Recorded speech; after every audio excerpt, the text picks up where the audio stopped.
Баршаңызға қайырлы күн достар. Бүгін сіздермен бірге Фатима біз хит болып жатқан финики в шоколаде жасайтын боламыз.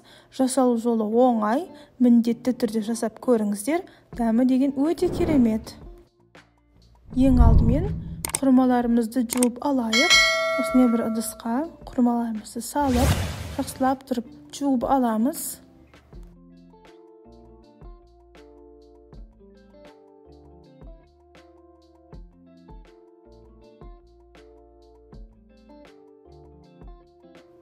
Келесі кезекте құрмаларымызды кептіреміз. Осындай салфетканың үстіне қойып, үстін салфеткамен сүртіп, жақсылап тұрып кептіріп алуымыз қажет. Құрмаларымыз кеуіп жатқан кезде шоколадымызды ертейік. Яғни, менде бұл жерде ақ шоколад. Бұл шоколадты мен ыстық суға ертіп алдым.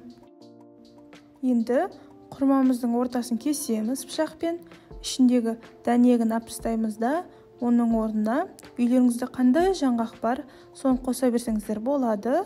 Менде осындай жаңғақ, миндаль қоссаңыздар да болады. Ол өз қалауларыңызда. Осы видеода көрсетілгендей қайталаңыздар. Ортасын кесіп, ішіндегі дәнегін алып тастап, оның үстіне жаңғақтарыңызды қойып, үстін жабамыз.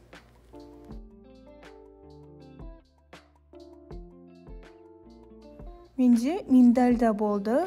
Миндальмен де істедім. Яғни құрмамыздың ортасын кесіп алып, дәнегін алып, ішіне 2 миндальды салдым.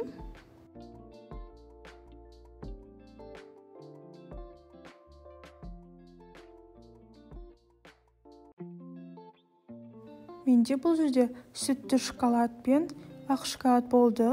Яғни құрмамызға осындай таяқшамызды кигізіп, шоколадымызға батырамыз. Мына видеода көріп тұрғандарыңыздай. Осылай батырамыз әдемілеп.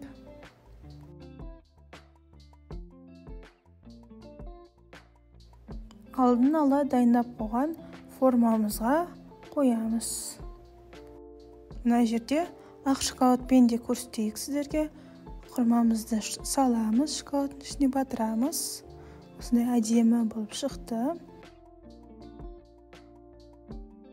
Енді кезекте алдын ала дайындап қойған формамызға апарып қоямыз. Сосын тоңазытқышқа жарты минутқа қойып қоямыз. Яғни қатығу керек шоколадымыз. Бұл жерде менің ақ шоколадым артық қалды.